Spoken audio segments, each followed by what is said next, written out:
There's going to be 1,000,003 things that you can go ahead and do that are 30 minutes long and follow along. The information's out there. So really the only excuses are the ones that you're making that sound good to you. What is going on, guys? Welcome back to another episode of Motivate, Grind, Succeed, the podcast.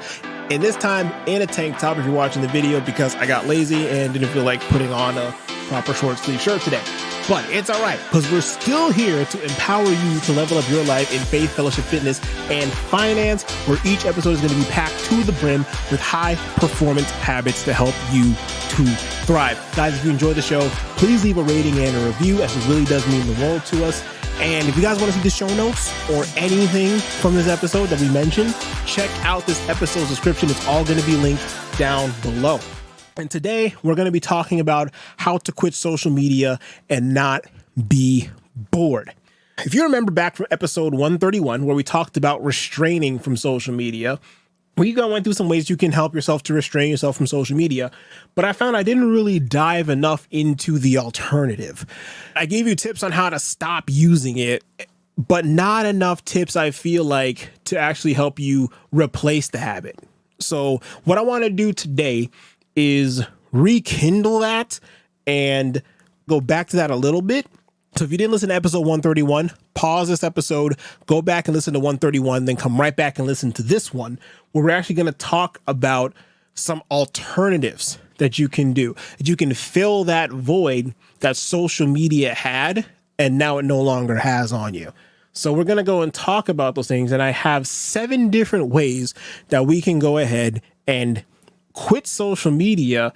And now, after we quit social media, be able to utilize these 7 different ways to give us something else to do. And so the first thing I want to start you guys off with, number 1, is to explore some more reading resources. So utilize, I know this is going to sound crazy and antiquated, but go to a library. Oh man, you're telling me I got to go to a library and go look at books? Yeah, go to a library, find some books, find some good stuff. Let's say you're like me and you're not a fan of going to the library, even though I go on occasion. Let's say you're not a fan of going to the library. Okay, go to your virtual library. Go to free ebook platforms like Project Gutenberg or Open Library. Or let's say you just balling out of control. Go to Amazon's Kindle or to Kobo ebooks or to any kind of other ebook platform. Me personally, obviously I choose the Kindle because they also have audible narration, but you can choose whatever it is that you want to choose. Go find something to read. That's something that's an interest to you. For me, obviously that would be self-help, self-improvement, high performance, all that good jazz, but it doesn't have to be that for you. It could be woodworking. It can be bird watching. It can be whatever you want it to be. There's probably a book on it. So go ahead, find a book, take some time, read it. I recommend, if you have a Amazon Kindle subscription, what is it, like $13 a month or something like that? It has a huge selection of what's called Kindle Unlimited. If you haven't used it before, it's books that are included that you can rent. I think it's up to 20 books you can rent, but you can rent those books for an unlimited period of time and read them for free. You're paying for the subscription, obviously, but you can read up to 20 books at a time or have 20 books in your library for free at any given point in time, which is pretty cool if you ask me. So explore some reading resources, find some stuff you're interested in, and read.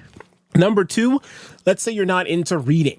You don't like reading. You were like me back in high school and just did not like reading, because you used to like reading because it was fun to dive into these stories and all kinds of things. But every time you read a chapter, you spent 3 weeks discussing how to infer what was going on, foreshadowing this, foreshadowing that, and killing the entire vibe of the entire book. So let's say you don't like reading. What you could do instead is listen to yours truly. Podcasts. You can listen to educational content. Go on YouTube. Go on Udemy, Skillshare, whatever. Find some things that you're interested in and listen to people talk in your eardrums while you're doing other things. Also, audiobooks fall into this, but audiobooks was in the reading more or less, but it can go into either or. But again, podcast, educational content, audiobooks too, whatever you want. Find something, again, same exact criteria as the reading resources. Find something that you're interested in and then put it on a playlist and just listen. Third thing you can do is develop a new hobby. Find something that doesn't require a lot of time or a lot of startup capital or anything that's going to require a huge amount of investment on your end. Because again, it's new. You don't know if it's something that you want to do yet. So start off for relatively cheap or as free as possible to see if you just like the process, if you like what you're doing, if you like the outcome of whatever it may be that you are doing. If you do, then slowly but surely start investing more and more money to make your process easier and higher quality. If you don't like it, then at least you can stop it and say, okay, I gave it an honest effort, but it's not something I can see myself doing in the future. Perfectly fine. Along with that too, next one, number 4, learn a new skill.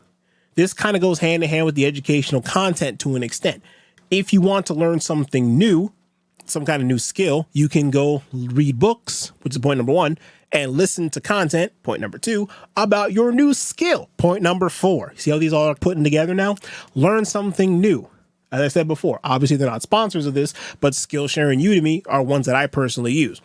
Go online, find those things. They're not free, but they are running deals a lot of the time. So you can go on there, find some skills, find some certifications, find some things to practice, find something that you're interested in. And the skills doesn't have to be even like a personal thing like that. It could be even something like a new language. You can go on Duolingo or Babbel and try out those kind of things. You can learn an instrument. Do you know how many videos there are on YouTube about learning how to play an instrument, like a guitar or a piano or any of those popular instruments?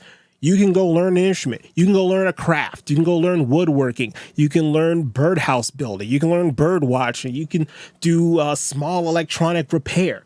Whatever you can think of, it is on the internet somewhere. So there is no excuse for you not learning how to do some other kind of a skill that you can just do either for fun or eventually turn into something that is monetizable. Another thing you can do is one that I'm going to start working on heavily this year. This, if you're listening to this when this episode comes out, this is 2024. But something I'm going to definitely heavily look into is socializing offline. What does that mean? Instead of spending all my time on my phone and then taking all the time to just talk to people on the internet, on Instagram and over DMs and whatever, instead of that, take those same conversations that happen in the DMs and take them and say, hey, let's hang out in real life. Obviously, you're not going to actually say that, but you say, okay, let's hang. What are you doing next weekend? What are you doing this weekend? Where are you located? Oh, you're up in northern wherever. I'm here. Let's meet halfway at this restaurant. Let's catch up. Okay, cool. So I'm going to make it a point this year. And the reason I'm saying this is because I want you guys to hold me accountable to it. I'm going to be hanging out with more people this year. It doesn't really matter who, but I want to make it an effort to start socializing some more. Because I know that was a big weak spot of mine. Is to that I would say I would want to hang out with them, but then something would come up or I was too focused on the purpose. But now that I'm having more time and I'm finally starting to be able to work my schedule better, now I'm going to definitely focus on spending some time offline, making time to go hang out with people, man, probably even flying out to meet people. Who knows? We'll just spend more time socializing offline. Something else you could do, journaling. Point number 6 here, journaling. Now, I'm not a big journaling person physically. Okay. Like I have all kinds of notebooks and stuff that are like half done or have 3 pages done from journaling. I could never personally get into journaling physically because as you hear in the podcast, I talk fast and it's mainly because I want to get a lot of information to you very quickly, but my mind goes even faster than what my mouth does. And my hand writes even slower than what my mouth does. So you can see there's a huge delay in terms of getting information from up here onto paper. And chances are I'm not going to go back and read it. But what I'm always on, though, is my phone.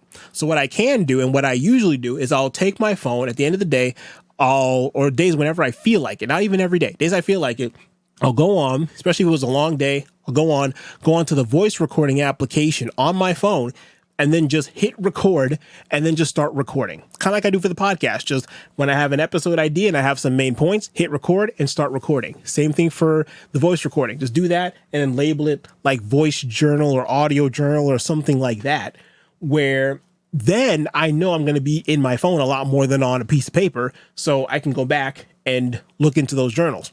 Obviously, as an extra step, I'll probably back them up to like Google Drive or something or whatever have you. But at least I'm journaling that way. So journal to organize your thoughts, reflect on your day. It's actually enjoyable. Once you find a way that you like to journal, do that. because I tried so many different kinds of journals. I even went ahead and bought like those high performance journals and those entrepreneurship journals that cost like 30, 40, 50 bucks. Yeah, I bought those and I didn't use them because I thought, oh, buying them is going to make me use them because I spent money. Not necessarily. Okay. To me, at this point in my life, spending $30 on a journal isn't that bad, but it's not going to make me use it anymore because I just don't like writing things out in a journal form. So again, if you're like me and you don't like writing things out, use your phone. Just record it there and then save it as that. Done.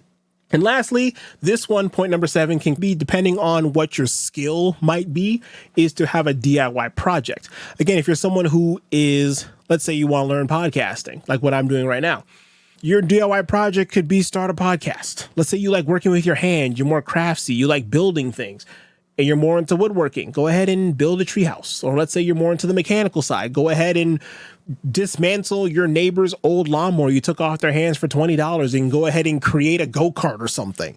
Like DIY projects, there are fun things you can do in your spare time. You can go ahead and say, hey, I made this. I do fun things. All kinds of fun stuff to do. And all of these things that I listed are things you can do once you get off of social media. Okay, so instead of spending 3 hours on Instagram, you can spend an hour learning about the basics of woodworking, spend 30 minutes to go run to the store, grab some hardwood, and then the next hour and a half just hammering stuff and seeing what works and trying things out, understanding the tools, seeing how the tools feel in your hand, seeing exactly the muscle movement that you need to understand for woodworking, or if you want to start taking up exercising. Instead of watching 4 hours of content on stuff, take 1 hour to research stuff. If you're like me, research things, or if you're just a person who just wants to dive in the deep end, go find 30-minute follow along exercise routine for beginners. And there's going to be 1,000,003 things that you can go ahead and do that are 30 minutes long and follow along. The information's out there. So really the only excuses are the ones that you're making that sound good to you. So if you really want it bad enough to quit social media, number 1, check out episode 131 where we talk about it. And then after that, come back to this episode 137 and go back through some of these methods that we just talked about that gives you good alternatives to be able to fill in that void of time that social media would have taken up with something more productive and fruitful. And that, guys, is what I have for you for this week's episode. A nice list of 7 things you can do instead of scrolling mindlessly on Instagram, TikTok, YouTube Shorts. Insert your social media preference here. Thank you guys so much again for tuning in to another episode, and I hope you guys got something super, super valuable from it. If you guys enjoyed the show, please leave us a rating and a review, as it really does mean a lot to us, and it shows that we are doing the right thing and giving you all fantastic value on this show. If you guys want to see any information about the show notes or anything that we mentioned in this episode, check out this episode's description below where you can find all the information that you need. Take care of yourselves, and I will see you all next time.